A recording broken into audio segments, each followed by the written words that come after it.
اس حوالے سے 3 صحیح الاسناد احادیث ہیں کہ آپ صلی اللہ علیہ وسلم خود وطر کے بعد نوافل پڑھتے تھے.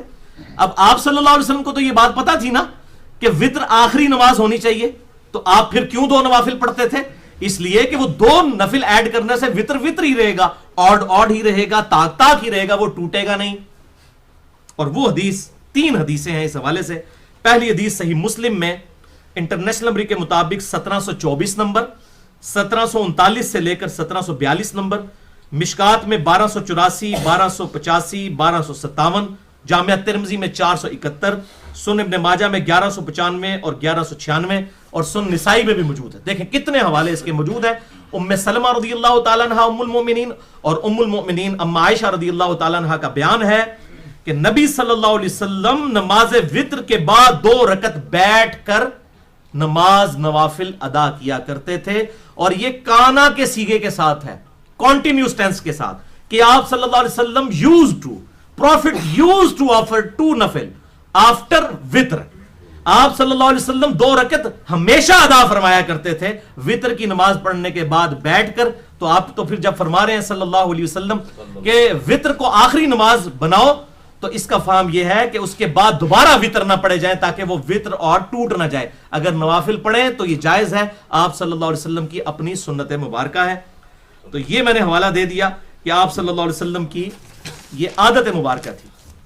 حتیٰ کہ صحیح مسلم کی یہی حدیث جو میں نے بیان کی 1724 نمبر, یہ حدیث سنن نسائی میں بھی موجود ہے 1757 نمبر, اور اس پہ امام نسائی رحمہ اللہ نے باب باندھ دیا ہے وطر اور فجر کے درمیان نوافل پڑھنے کا جواز.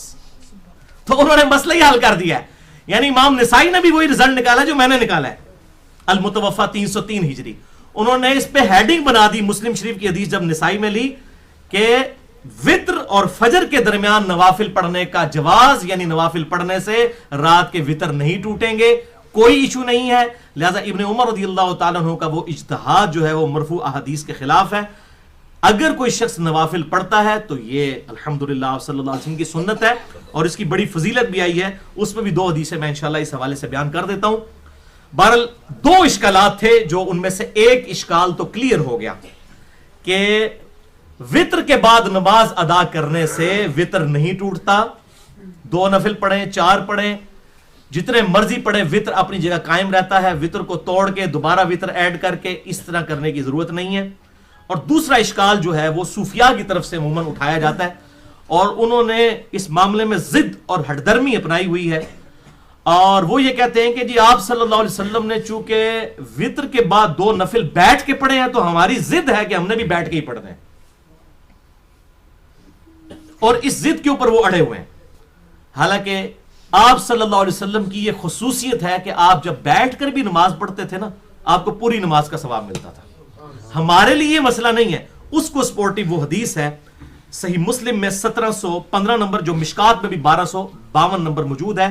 سیدنا عبداللہ بن عمر بن عاص رضی اللہ تعالیٰ عنہ کہتے ہیں کہ میں نے نبی صلی اللہ علیہ وسلم کو دیکھا کہ آپ صلی اللہ علیہ وسلم بیٹھ کر نفل ادا کر رہے ہیں, تو میں نے آ کر آپ کے ماتھے پر ہاتھ رکھا, یعنی چیک کرنے کے لیے کہ آپ کو بخار تو نہیں ہے.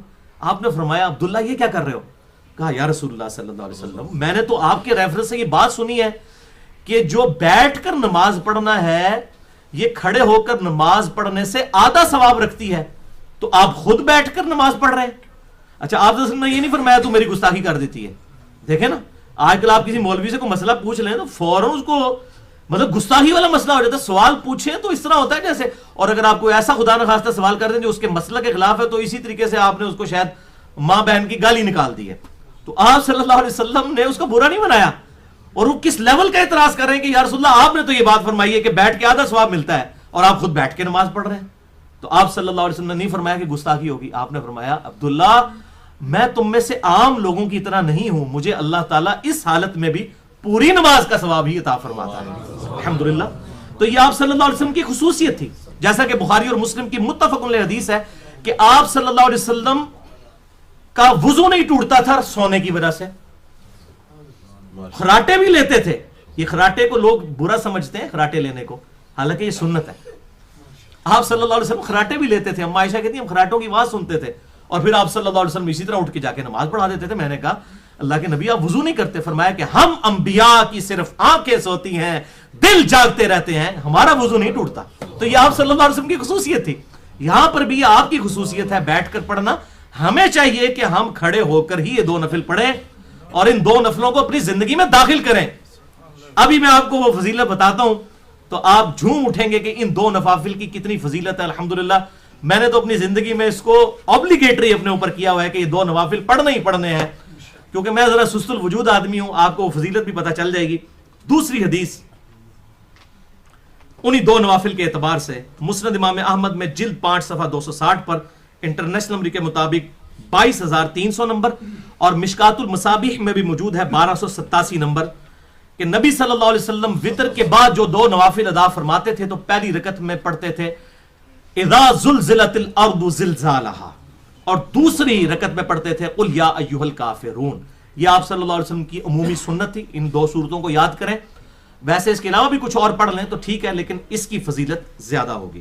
اور تیسری حدیث یہ ہے وہ وجد امیز حدیث جس نے مجبور کیا کہ ہم اپنی زندگی میں اسے داخل کریں، اور وہ ہے سنن دارمی میں انٹرنیشنل نمبر کے مطابق 1594 نمبر، مشکات المصابیح میں 1286 نمبر، کہ آپ صلی اللہ علیہ وسلم نے میرے جیسے سست الوجود لوگوں کے لیے ارشاد فرمایا بے شک یہ رات کی بیداری ایک مشکل اور کٹھن کام ہے۔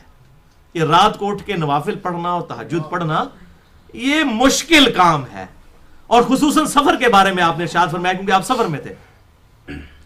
جب تم وطر پڑھ چکو تو اس کے بعد 2 رکعتیں ادا کر لیا کرو، اگر تم رات کو اٹھ کر نوافل نہ پڑھ سکے تو یہ 2 رکعتیں ان نوافل کی طرف سے کفایت کر جائیں گی۔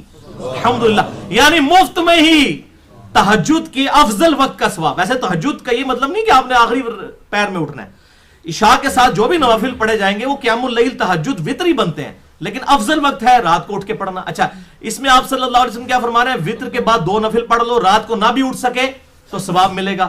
اس سے 2 رزلٹ نکلے، ایک تو یہ ہے کہ ایک تو فضیلت مل گئی، دوسرا یہ پتا چلا کہ وطر کے بعد بھی آپ جب نفل پڑھیں گے رات کو اٹھ کے تو آپ کے وطر ختم نہیں ہوں گے۔ یہ بھی رزلٹ نکل رہا ہے اس سے۔